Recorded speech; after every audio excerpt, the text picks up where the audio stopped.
Would the real Michael 66 please stand up? Please stand up. Please stand up. Would the real Michael 66 please stand up? Please stand up. Please stand up.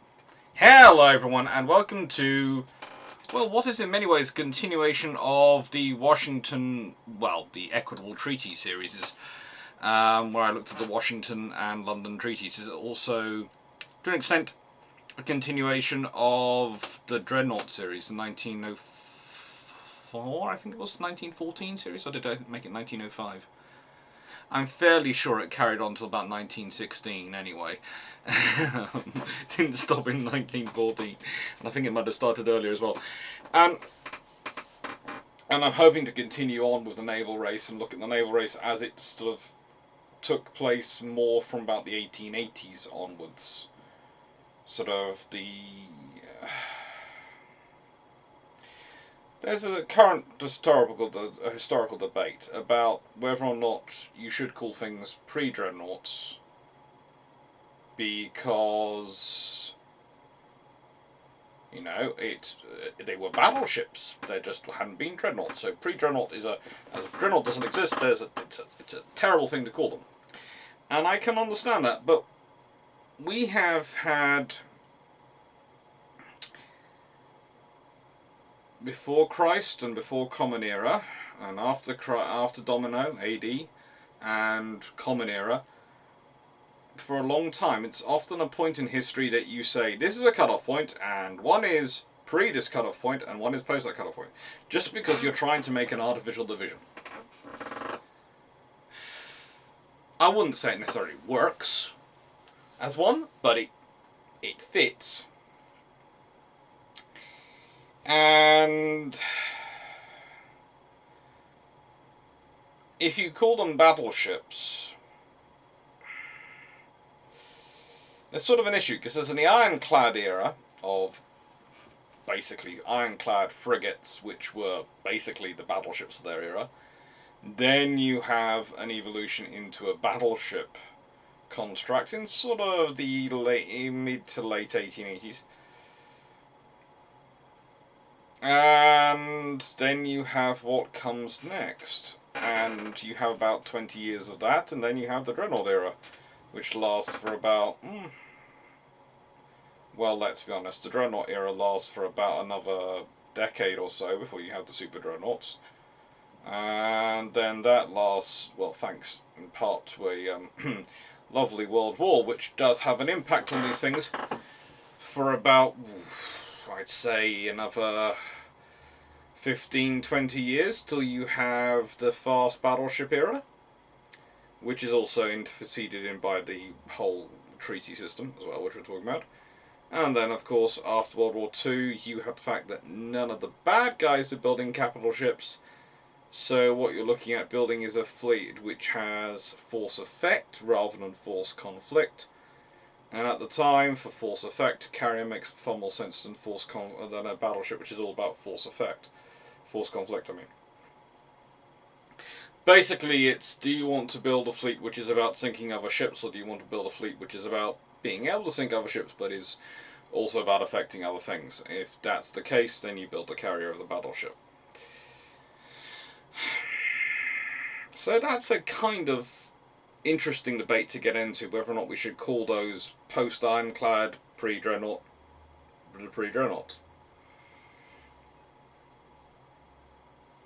It would be easier if there was a ship like Dreadnought that you could point to and go, that's a transition point from the ironclad to this generation of ships which come prior to Dreadnought, and therefore they are this style of ship. But there isn't really, because it's an evolution. It's an evolution from the ironclad age into the Dreadnought age, which is why something to call it the pre-Dreadnought makes sense. But no, that's a whole other thing I'll be getting into.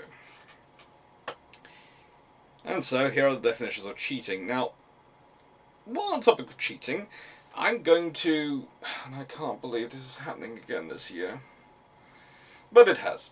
Almost every year since I've had a YouTube channel, my mum and aunt have made various bets about it via Christmas. My sister and my uncle also get involved. My family is very much does a familial betting things. And if I can explain, my sister and uncle's bet is for every person under 10,000 subscribers I have at Christmas, my sister owes my uncle a jelly baby. For every person over 10,000 I have by Christmas, he owes her some gluten-free ginger snaps. Yeah. My mum and aunt also have a bet going on, as you can imagine, between twins. Not identical twins, but their bet is basically that I think it involves baking a cake for the other. So these are very high-stake familial betting things. So, why am I bringing this up? Please, I do look at my stats occasionally. I know there are quite a few people who watch my channel who are not subscribers. I even know that a fair number of them are recurring people. If you like the content and you enjoy it enough that you would like me to stop receiving mild maternal rebuke, because apparently, as I'm the one who wins the familial bets quite so often, the least I could do apparently is make sure that my mother, the woman who, you can all hear the spiel, you've all heard it at some points from your own, made sure she won a couple of times. So, please, please, I'm not begging, I'm just, in every video, probably between now and Christmas, I'm going to mention this if there is an opportune moment that makes sense. So please, if you like the videos, please share them, subscribe, please do it. Just so my sister gets the ginger snaps, and my mum doesn't have to bake the cake, my aunt bakes the cake, or whatever that she's doing for my mum. I have no idea. I hope it's not baking a cake. I love my aunt dearly, but please don't bake. But no, leaving that to one side, I just please, okay? Just please. For my hearing. Please. Thank you. Anyway. Definition of cheating. To deprive of something valuable by the use of deceit or fraud. And yes, the fact that I don't like cheating is why I am not using the simple system of trying to, the whole thing of trying to get fake subscribers or something like that. I did look into it at one point, last Christmas, about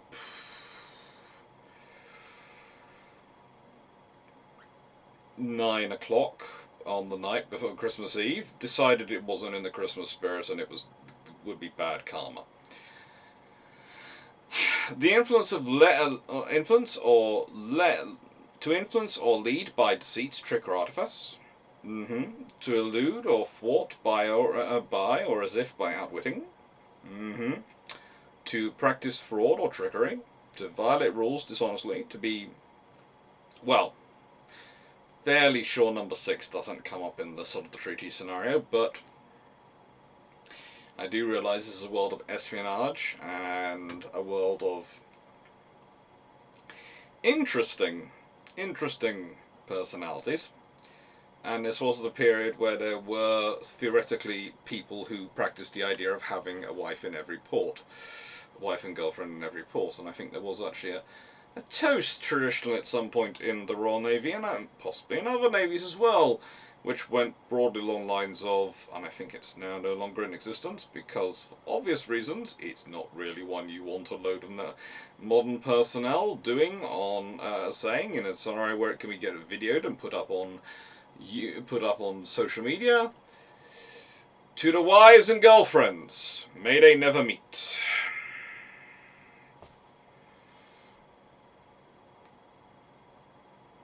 To quote the various family members and naval officers who I've known who've talked about that scenario, they've often said that frankly that sounds like far too much work.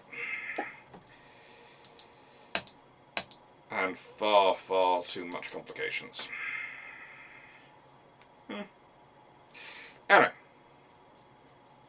To position oneself defensively near a particular area in participation of a play in that area. Oh yeah, that comes up. The act or an instance of fraudulently deceiving, deception and fraud. One that cheats, pretender, deceiver. The obtaining of property from another by an intentional active distortion of the truth. Ooh. This is a complicated one. Now, I do have more fun in this scenario because I have been through these treaty articles in many, many videos. And so I'm going to go through them. But please, as mentioned, hopefully earlier if I was following my script, the Equitable Treaty series and a couple of other videos about the various treaties have discussed the contents of the treaties. It's worthwhile thinking them through. It's worthwhile for this thinking about these metrics, but broadly speaking, what you're dealing with here is a very simple limitations. There is a cumulative limitation on capital ships, with battle cruisers and battleships being aggregated into it. There is a cumulative limitation put on aircraft carriers. There is also a unit limitation, as in individual vessel limitation, put on capital ships, on aircraft carriers, and on all other vessels. So they're all grouped together under the Washington Treaty. Now, this is where I turn around and turn to people and go, so, there is this narrative which comes up so often in history that admirals and politicians and no one saw the power, the capabilities of air power coming in the 1920s and 30s, and they just didn't understand the reality of air power, and they were all stupid. And yet here in a treaty, which is the most serious arms control treaty that is being put forward ever at this time, and is actually the first ever arms control treaty in any real sense. Aircraft carriers feature one article behind capital ships.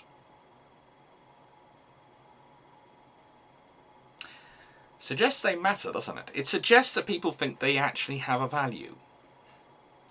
Because if they didn't have a value, surely they wouldn't be bothered with. Now, there is a difference between aircraft being perceived as not currently having that capability to sink ships and having the potential to eventually do so. This is the point with these treaties. You have to understand both thoughts can be held in the same mind at the same time, which again is something interesting that sometimes I find with some books which are in a period. They talk about admirals saying air power can't do this. And they go, this shows this admiral doesn't know anything about air power. And I sit down and read more documents about the admiral. And to me, it seems quite strongly that the admiral is saying, in 1922, there isn't yet got to a point where an aircraft can reliably sink or even probably sink a ship at sea. But I don't know what the world's going to be like in 1932. I've just seen the world go from, and if you think about this admiral, they've been in service, probably the service for 30 to 40 years, right? So in 1922, if they've been in the service of, let's say 40 years, because that's roughly going to be right, they joined the service when they were 12, 15, let's say go for 15. So they are 55 years old. In 1922, if you're 55 in 1922, that means you were born in 1867. Imagine how much the world has changed between 1867 and 1922. Imagine it. Then imagine that same person who's watched it all change be part of an incredibly technical service the entire time and to think, yes, you are going to be such a moron when it comes to technology. You're going to presume that the world is going to stand still. When literally their entire career has been one of watching things change. Their entire career has been watching things change. The world change around them. They are not going to sit there thinking, It's all going to stay the same. It can't change. Why would it change? Literally, their entire career has been one of change. They might well be going, hey, taxi, stop, I want to get off the ride. It's going too fast. But they will presume it's going to be changing. Even BT, who I regularly take them out and was so interesting when it comes to development of naval aviation and such a mixed bag of contradictions, was not doubting the future potential of aircraft. In fact, some historians have made the case in conference papers, I have to admit, not in actual books that I can point to, and not in a journal article I can really cite for you either, but in conference papers I've listened to, that BT's reason for allowing aviation to become part of the Royal Air Force was he felt that that would mean another service could bear it on the budgets until it was a mature technology, at which point the Navy, which of course would have the strong political status and the capabilities, would take back the Fleet Air Arm as it needed and would have control of it, whilst it had managed to avoid itself being on the hook for all the expenses. That, to me, suggests BT was actually thinking things through, and I doubt that severely. But, well, you know, it's a nice dream. It's definitely a nice idea. It's also kind of unlike the Royal Navy at that point, because this is the Royal Navy which had been fighting repeated attempts, and has been fighting repeated attempts since really the late 19th century, by the Army to take back the Royal Marines. And when I say take back the Royal Marines, there is of course the Duke of Albemarle's regiment at the beginning, which is raised to become Marines, and the Army had occasionally provided troops because there weren't enough Marines to do the Marine role aboard ships, which meant the Army all sort of felt that the Marines should possibly belong to them, and the Navy has fought repeated rearguard actions to prevent that. Why? Because it's useful. If you are doing those sorts of operations and you need those sort of forces, you want them within the same chain of command, kind of like you want the Fleet Air Arm to be in the same chain of command, especially in the period when you don't have the unified command structure we now enjoy, but also the ability to get access home that we have to, but also you always have to remember, and this is a problem with all forces when they are joint in the way that they are currently, is that maritime operations are incredibly specialised. So you could, in theory, have the Army take the Royal Marines into them and operate the Royal Marines like the Parachute Regiment, in theory. In practice, there is a small issue. The Parachute Regiment work very much hand in hand with the Air Force in terms of deliverables. But once they get there, where they get to, once the Air Force has dropped them off, they fold into the Army. The Marines are often based from ships, and they will not just get there, they will then return and live on ship. That means it's not training them in a specialised form of land warfare, it's training them in a specialised form of sea warfare, because a large part of their role and scope depends on their ability to operate from ships. It's kind of like naval aviation, in that, yeah, they're flying aircraft, and yes, that's a big part of it, and that's the major role, you can argue. However, they're landing and taking off and operating from a box which is sitting on top of a hull. In fact, they're taking off, and this is to rephrase Casper John, of course, they're taking off from the top of the box, which is on top of a hull, which contains in with a power plant, which is a small power station, has the radars and the sensors of a, well, it used to be a fighter control sector fighter control. Now it's probably the equivalent to a nation-state fighter control, if you consider the amount of things you can do with the computers in the command and control center. And they're surrounded by salt water. This is a box which is constantly moving in 6 dimensions.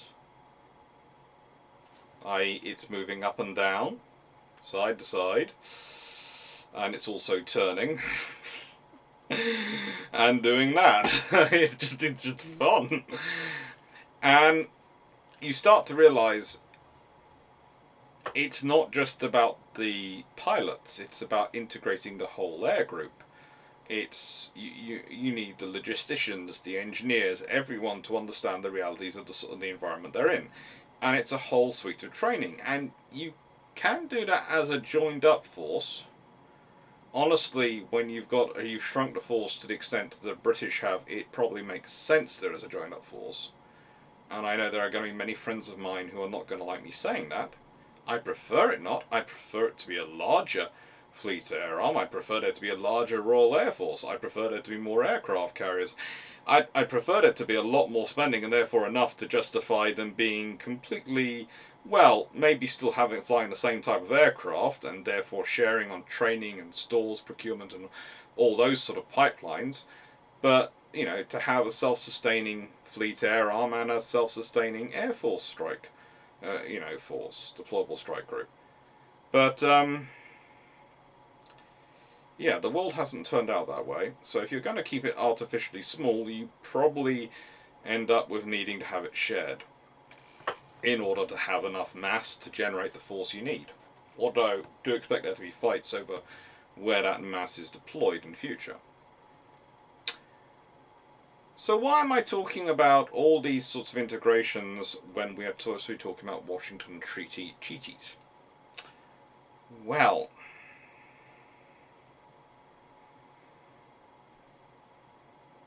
it's to point out as much as I can that naval warfare is in many ways a compromise of factors.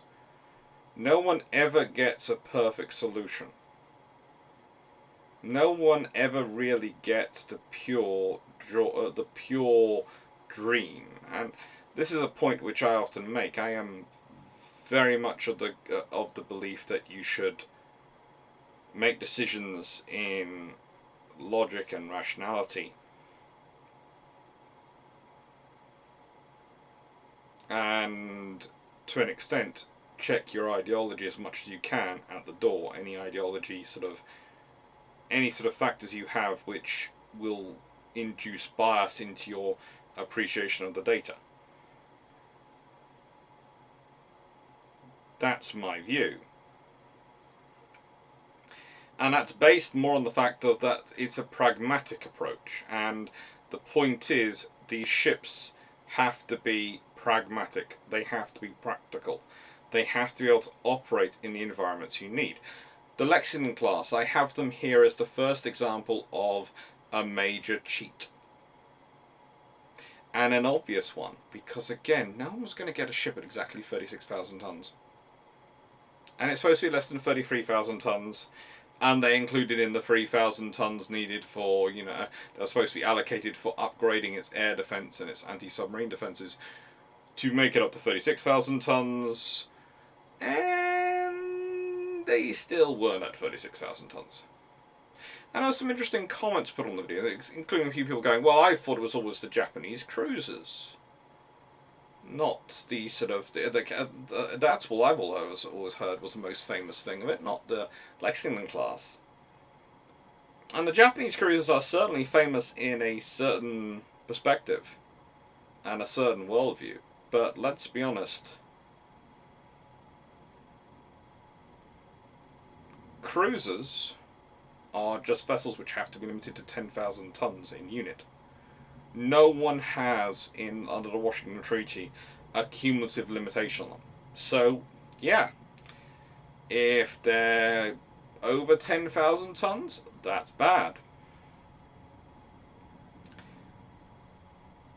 But the fact is, when you are lying about a carrier, and they are, not by much, but they are, you are not only affecting your individual total, you're not only lying about the individual tonnage, but it's level on your cumulative tonnage, which means it's a cumulative cheating. You are not just cheating in terms of the tonnage you are getting from each carrier, you are cheating on your total tonnage of carriers as a whole. And again, this is a very high-risk gamble for the US Navy to do. It's very strange for a Navy which, if you consider the various movies and the claims of some of the personalities at the time, a Navy which is so hidebound and anti-air power, to risk it all by cheating on their carriers. Because, let's be honest, whilst we might consider it very unlikely that war would have broken out over someone breaking this treaty, that can be the ultimate sanction. The ultimate enforcement of a treaty can be others breaking it. Another, it could be war. But also, it could be, well, people turning around and going, "I've caught you cheating. Right, this is going to infect things. We're going to have to do it our own way."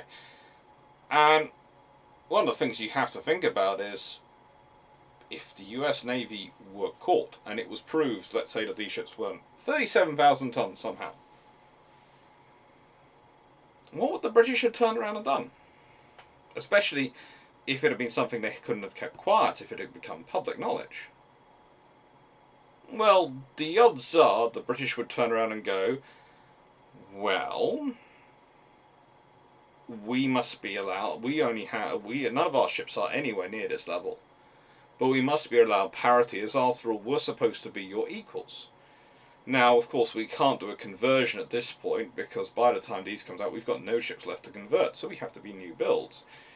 Differential between a new build and a conversion was supposed to be 6,000 tons. So that was supposed to be 27 to 33,000 tons. Which, if we consider it,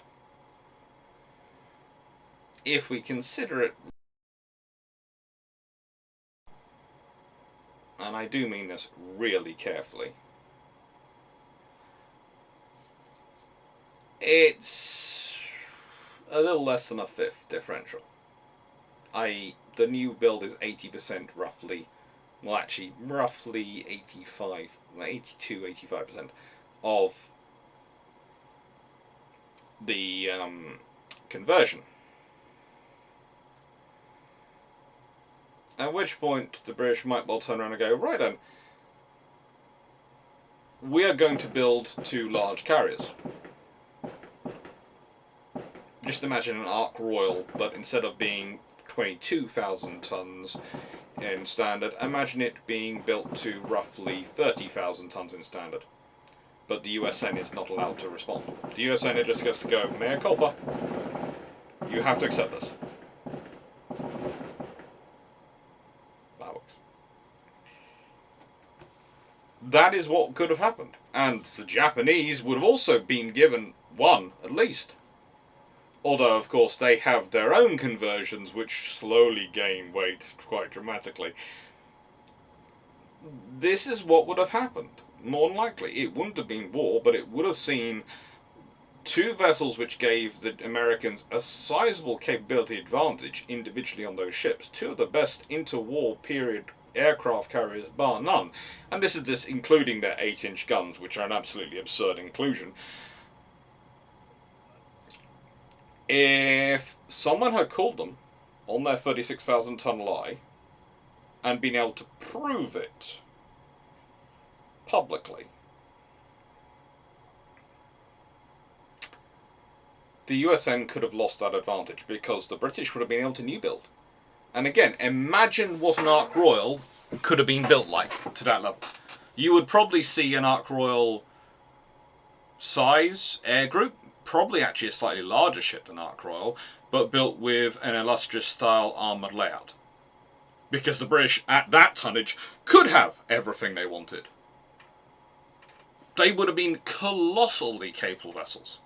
And the British would have built them Not because necessarily they wanted to spend the money. No, no, no. Purely out of a status need. This is one of those strange things. There are people going to turn around and go, well, the British weren't spending money on defence, etc. The British weren't spending money on defence because they wanted to pay off World War I debts as quickly as possible, which is always their policy. But they can always choose to pay them back slightly slower and spend more money on the Navy should they wish to. It's government debt and it's their choice. That's the way that you can manage government debt. Now, again, with this scenario, that's if the USN were caught. What's those likely to turn out? Now, the British, the Japanese, everyone pretty much in the navies knows that the USN are lying. They know they're lying. They don't call on it because they're lying about other things themselves. Everyone is lying about something. You need to understand this. The treaties do not stop people cheating or lying. They merely provide limitations within which they can get away with lying.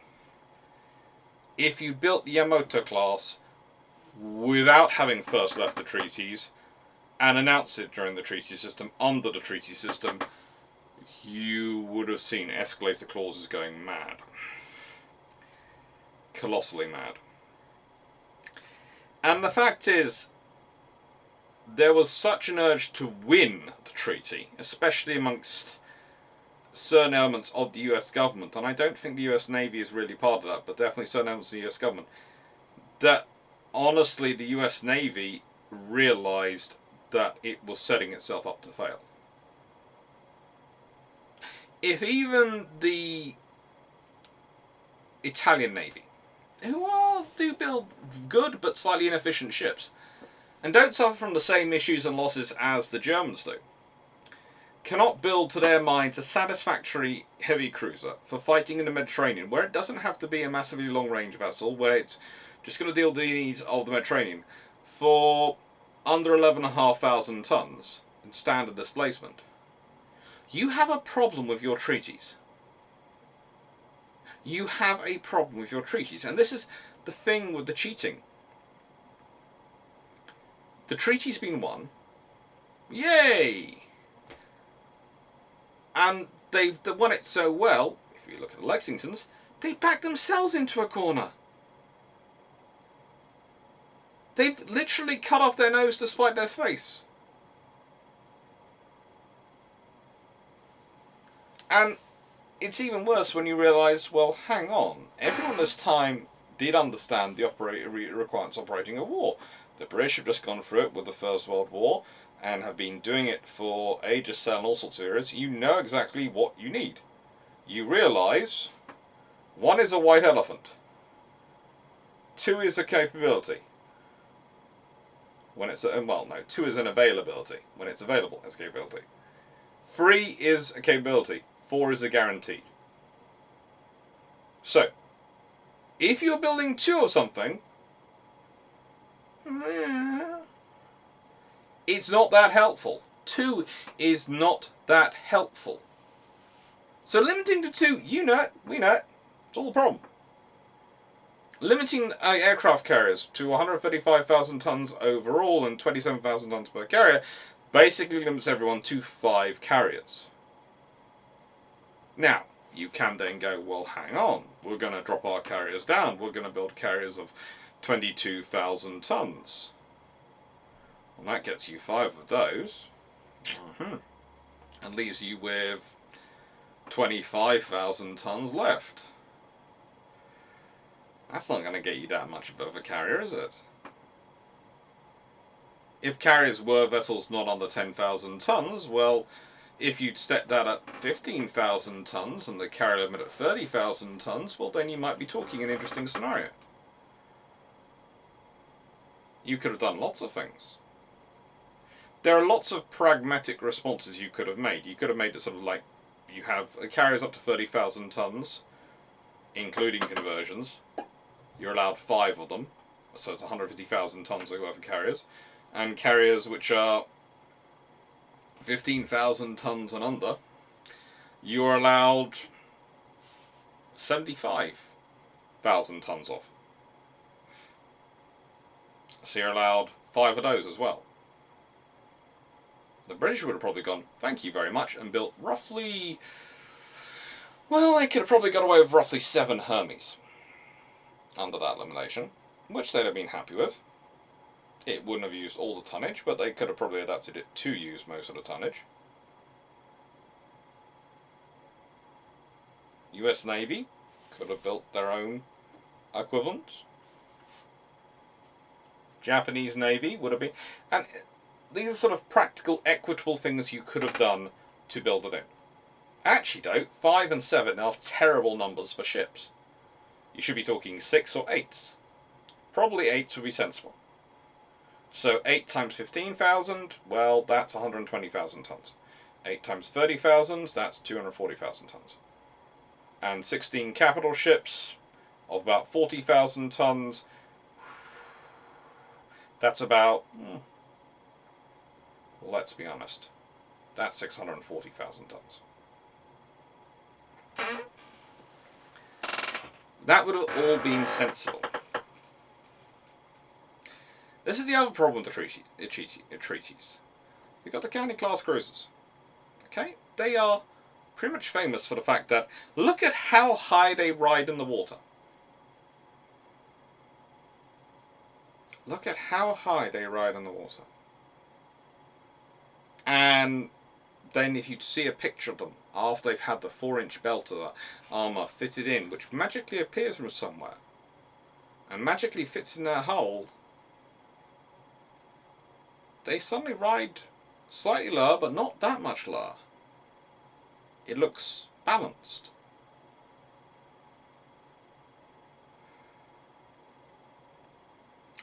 It looks balanced. I've talked about aircraft carriers a lot, but also there's cruisers. And the Italians with their cruisers, the Japanese with their cruisers. First rule of leadership and of organisation, and especially true when you're running anything to do with kids, never make a rule you cannot enforce, because the moment people break it, you have lost all ability to influence things. Never make a rule you can't enforce.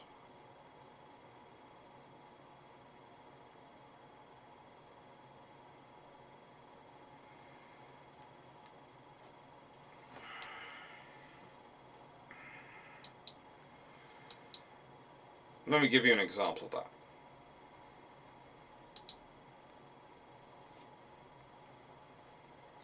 Let's say I make a rule that all students can only walk on the left-hand side of the corridor in no matter where they're going. Okay? Rule during COVID and all sorts of things. But I'm in a scenario where I only have 6 tutors, 2 assistants, and myself to cover an entire site. No cameras. Could I enforce that rule? No. Because there are probably going to be 40, 50 plus students, and it just wouldn't work. There's no way I could enforce that. No way I could keep that rule working. And the moment I couldn't, well, it's going to suggest that I can't maybe enforce other more serious rules. So those things would undermine me as an organizer. It's the same with a treaty. If you want to undermine a treaty, you put in rules which people can't keep to, and they won't keep to, and you can't enforce.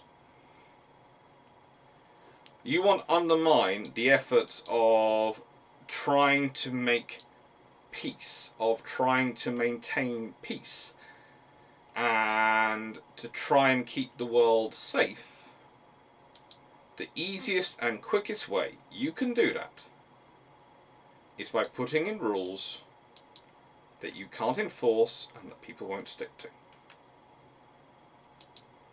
Let's put it this way. Does any power, Britain, this thing, it might be under 10,000, roughly 10,000 tons, it's actually slightly over, but roughly 10,000 tons. But it's not really 10,000 tons because, let's be honest, it's going to have its armour slotted in, so that's going to take it probably closer to 11,500 tons. Once you've got all the armour slotted in, this is 11,500 tons. The Italian cruisers, which we were talking about earlier, are 11,500 tons. Pretty much all these ships are 11,500 tons. The American cruisers, to make them fit at roughly 10,000 tons, requires you making vessels which, as I've been over in various episodes discussing the American cruisers, are chronically imbalanced. They are chronically imbalanced in their design and profile. To try and meet the US Navy's needs on that 10,000 ton figure. And they knew this. It's the same when you get to capital ships. Infrastructure-wise, you can probably be building something much bigger than 55, 60,000 tons. That's where some people end up building their ships. Okay, in World War II, especially people who are breaking the treaties. But that does give you an advantage over a 35,000 ton or less capital ship. But one of the interesting things about capital ships is once you get to roughly 40,000 tons, you can produce such a well-rounded and balanced design, especially as engine technology matures, that you A, don't need to build a bigger ship, and B, it actively becomes problematic to do so. That sounds scary, doesn't it? Let me explain. 35,000 tons, everyone knows you can't build a rounded capital ship for that. The British honestly don't even try. They take 33,500 tons for Nelson and Rodney and just go, yeah, we're basically building armoured hulls which will slowly go around the world and demolish everything with 9 16-inch guns. That's our plan. It works. 1,500 tons could probably get them a few extra knots. Would it get them to 28 knots? I'm not sure. Probably, is my mind, especially after later turbines and boilers become available in the mid 1930s. You could have upgraded those engines quite quickly. But the trouble is, when you actually get to the 1930s and looking at the ships you actually have, there's not really much point because they haven't got the space really to do it because they haven't used the time to do so. But if you'd said, build the same ships on 40,000 tons, you would probably be looking at a very different design coming out of Nelson and Rodney. It would still be probably all forward armoured because it's the most efficient you can build on the infrastructure available. And the tonnage wise, you can build the most efficient design you can build is that arrangement.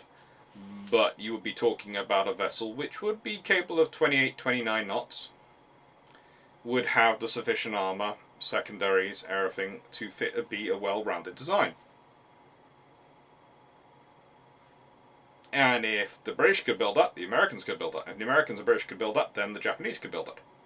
All on 40,000 tons and be happy with it. And so if you can build a ship that you're all going to be happy with on 40,000 tons, then becomes a case of why risk breaking the rules and possibly causing a war or a conflict if you don't need to. You see, it's a risk versus reward scenario. What is the likely reward of me breaking the rules versus the risk of me breaking the rules? If you minimize the likely reward, the likely advantage, because to get the sufficient advantage over that well-rounded 40,000-ton capital ship is going to cost me a lot more than to get me the sufficient advantage versus an imbalanced 35,000-ton vessel. Then the risk starts to outweigh the reward. Even for Japan. And this is the point where the cheating comes in. Look at this. The Italians, everyone knows the Italians are going to cheat on the destroyers. The British know it. Why? Because you can build a perfectly good small destroyer for less than 1,000 tons to operate in the Mediterranean. Because it can afford to have such a low frigating freeball that, frankly, in the Atlantic, the waves just wouldn't realise there was a ship there. I just go straight over and go, did we swap something? Is it still there? No? Oh, okay, carry on. They are pretty much torpedo boats in any other circumstance, but in the Mediterranean, they can pass for small destroyers.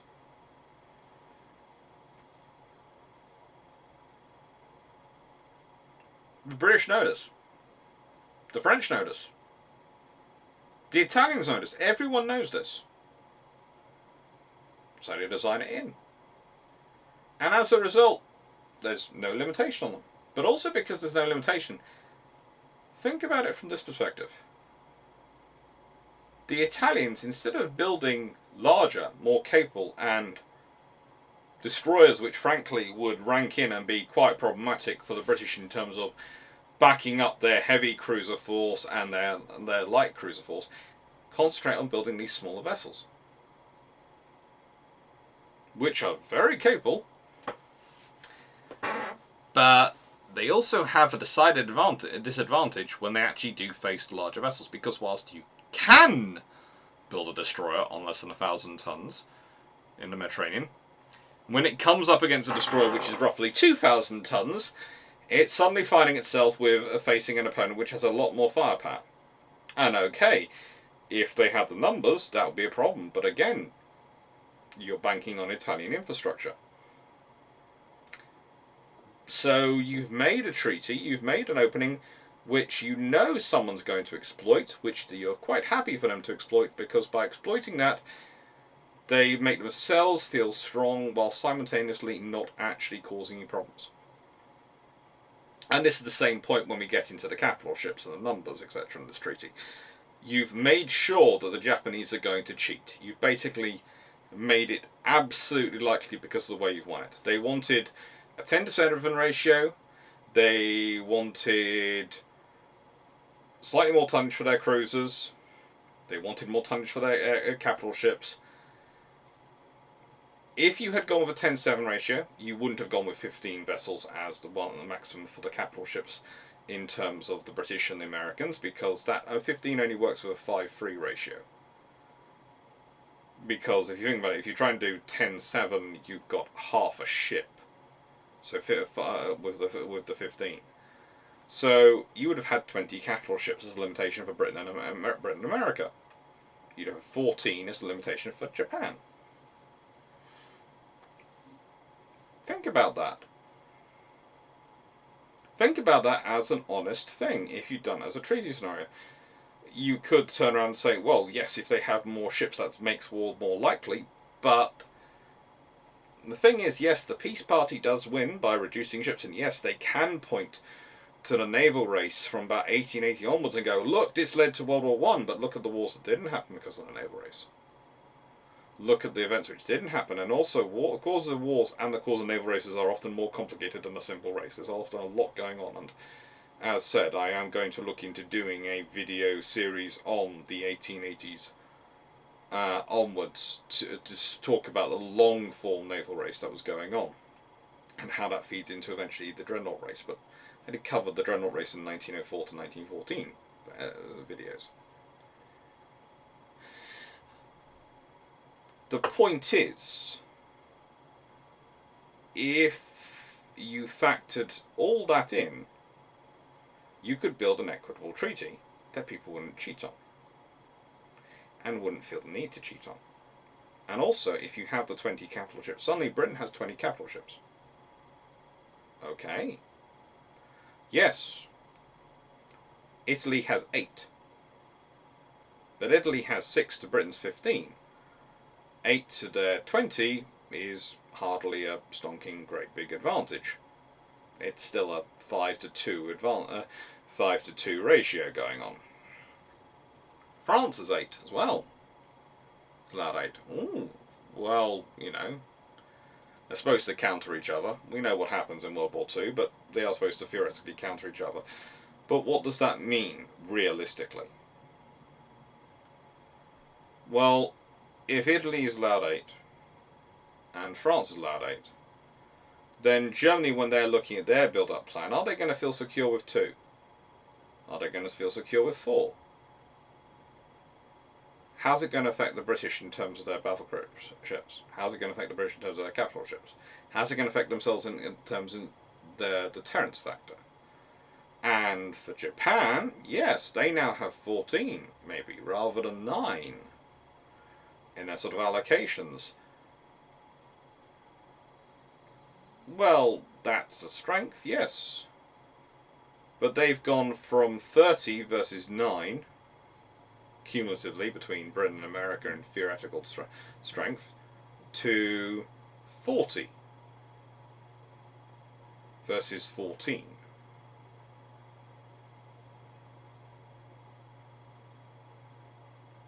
So they've gone from their opponent having a 21 ship advantage to having a 20 possible combined opponents having 21 ship advantage to having a 26 ship advantage. So they both feel strong enough that they have the 10 to 7 ratio that they are not going to be a speed bump. They are not going to be less than a speed bump on if should one of the major powers decide to attack them. But the reality is they're actually in a weaker position. It's one of the interesting things about the treaty system. You won it, so you got the Japanese to have the smallest fleet possible, but you could have given yourself a significant advantage. A cumulative advantage, even for America, because let's say Japan has 14 ships. Well, you could base 10 or 12 quite easily in your Pacific fleet and the remainder in your Atlantic fleet and be strong both in the Atlantic and the Pacific. Why? Because the British, if they have 20, are probably going to be looking at putting about 4 capital ships in the Indian Ocean and maintaining 8 in the Mediterranean and 8 in the Atlantic fleet, or home fleets. So if you've got 8 in the Atlantic fleet, you've got parity of the British in the Atlantic. That's scary for the British. Scary for you in theory, but you can get them through the Panama Canal quickly and they can get theirs from the Mediterranean quickly. And suddenly, for you versus Japan, they now have to factor in the fact that the British have 4 sitting in the Indian Ocean.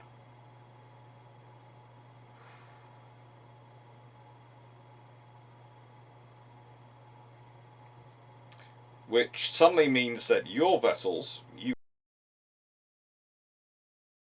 well, that means there's actually 16 versus their 14 in cumulative terms.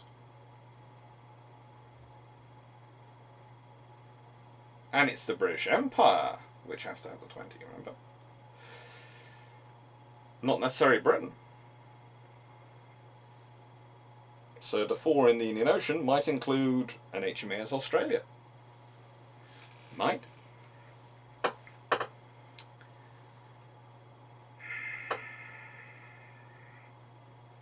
Now again, you probably have to deal with the fact that Britain will probably be building more of these. Because to get ships they'd be happy with, they probably want to build more than 2. But there again, you'd be completing more ships, and so would Japan. Which would give them again something to focus the national prestige on. Again, taking a building holiday sounds great. It sounds it's going to save money, it's going to stop tensions, we just won't build any more capital ships for 10 years. That sounds great as a top figure, but then you sort of look around and go, so everyone's going to be worried about their ships getting weaker and weaker, about them not having new ships. So that means when they're doing the upgrades and the enhancements on these ships, those are going to be more and more important, which incentivizes lying about them. and basically doing as much of a close to a rebuild as possible. If you're not allowing new build and new construction, then you're incentivizing, and this is the thing, is all powers end up doing this to an extent, enhanced reconstruction of older ships, which can put you in more trouble, because that means you don't know quite what you're facing. Whereas if you're allowing limited new construction, they're not going to waste the money on the older ships, which means the vast majority of your forces, the opponent's forces, are actually going to be less effective. Because if you have to choose between spending your money on new build or spending your money on rebuild, you probably go for the new build, because it's more efficient and it's more cost effective. So if you had set it up so a program, again, this sort of 20 scenario, and you'd said, right then, from 1922 to 1932, Britain, you can build, let's say they have 13 15-inch ships, so to get to 20 they need to build 7. You can build 7 ships. But you can build no more than, constructing no more than 2 at any time. And if you consider it takes roughly 2 years to build a ship, that would allow for a drum beat, but it's not a massive drum beat. It's enough to keep British industry going, and enough to keep Britain happy, but not going to cost them the earth as well to be building 2 capital ships at a time, let's be honest. You can turn around to America and go, America could do the same. It's good for their yards, good for their national prestige. Japan, you turn around and go, well, you're allowed 14, of course.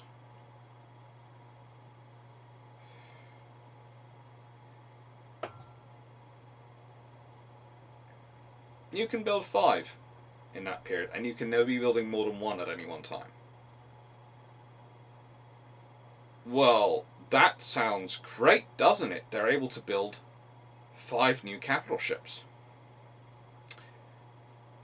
But you've just managed to ruin their entire fleet, and they will shake your hands and thank you for it.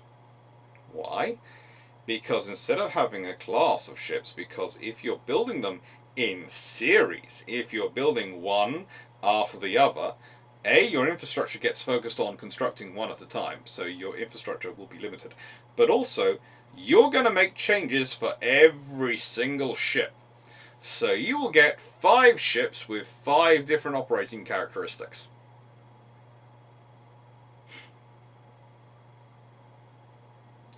Five ships, 5 different operating characteristics. That is not a battle line. That is confusion.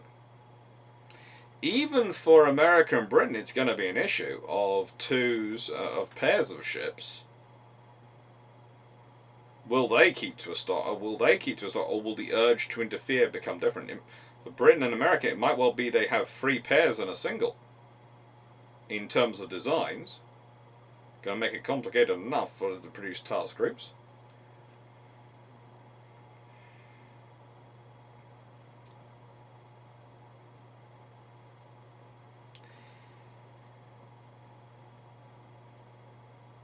It is often the case that if you want a treaty to succeed,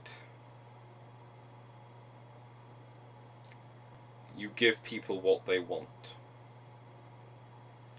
But you give them what they want in a way which is going to actually work against them. By stopping Britain, America, Italy, and France, well, they could to an extent modify the ships, but they couldn't really build new ones. All these ships building new capital ships. You put a freeze on it and turned everything into theoretical battles. It's the same with the limitations on carriers. You incentivize cheating by making it everyone at a disadvantage. you win the treaty rather than winning the peace. And there is a difference between that. So this is the Washington Cheaties. The reason why they've cheated.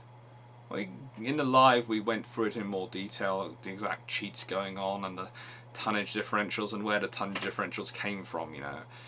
And the fact that different powers worked it out.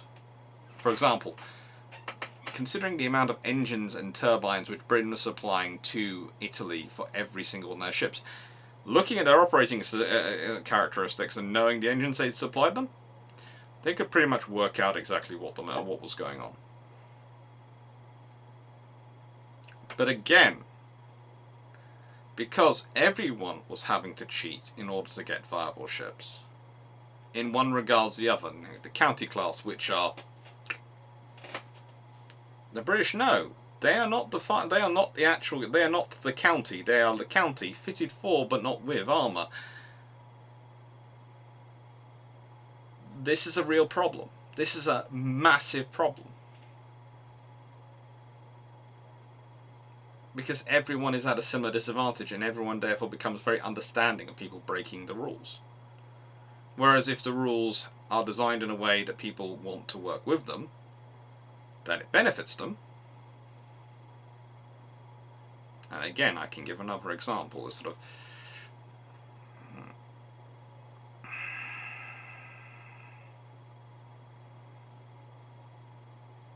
if you have a small space that is incredibly problematic in order to, not to sort of to police, but because the way it's set up is likely to lead to breakages, etc. And if you're sort of, because again, this can be experienced in terms of schooling, etc., and operations.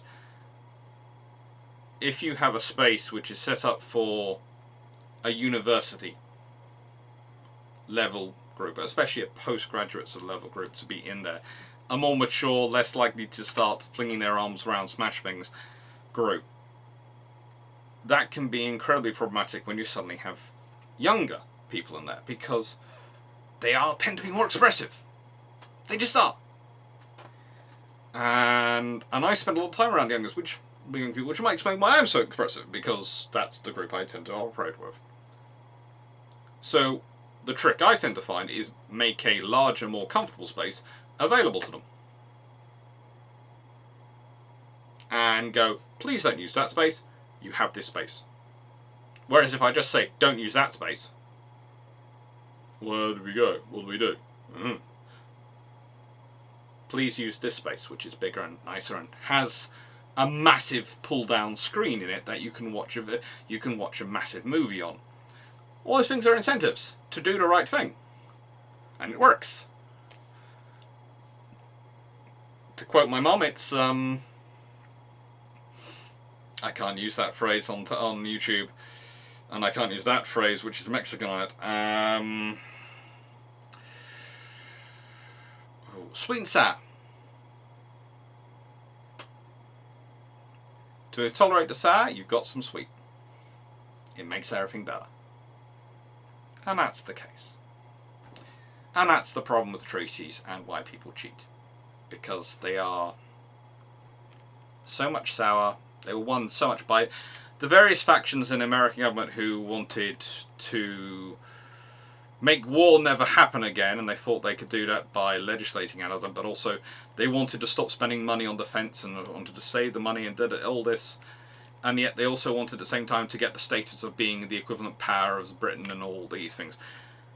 That's again another problem, because you have humble Britain, yes, but you aren't stepping up to your role. If you are going to humble Britain, you need to step up your role, or you need to make sure they have the ships and capabilities to still carry out their role.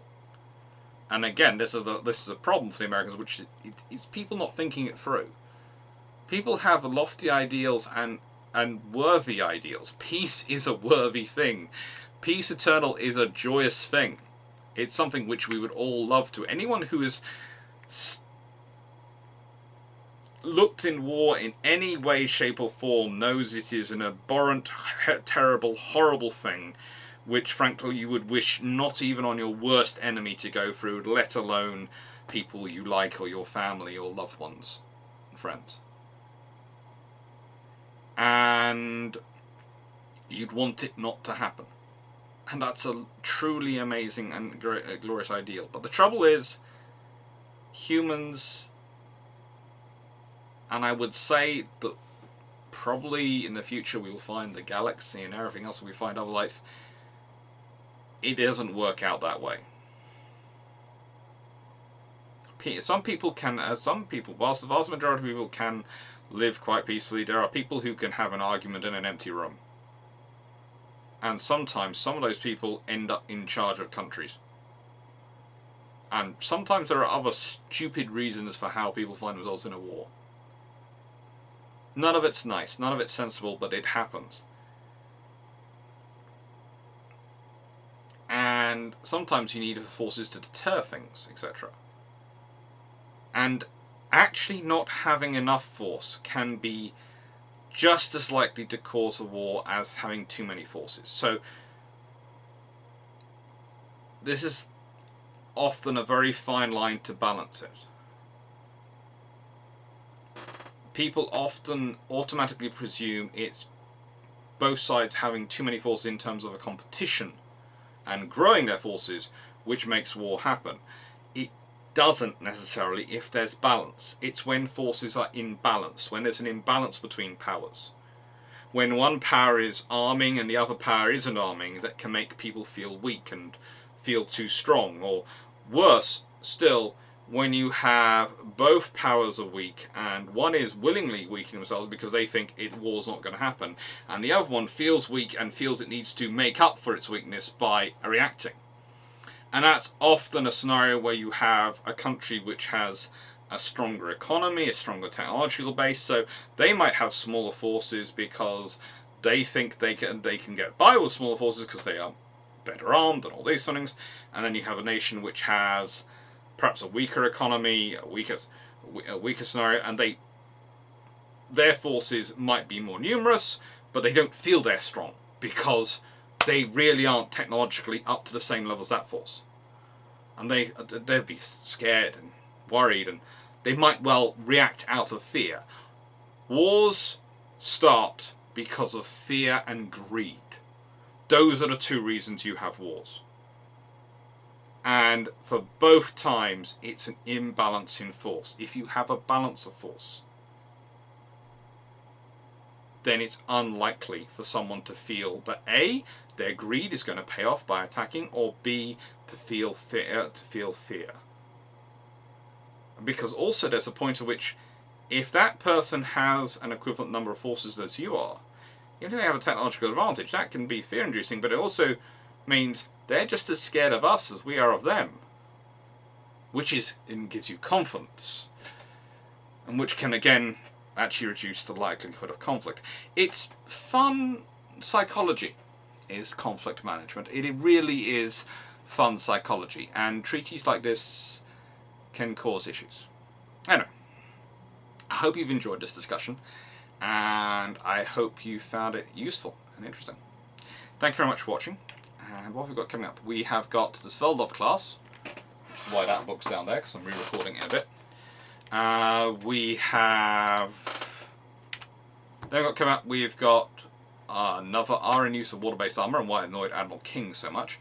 It's going to get slightly interesting because I'm going to focus in on Admiral King and some of the US Navy's perceptions in terms of construction of what they thought the British were building, what their perception was. I'm using it as sort of an entry point.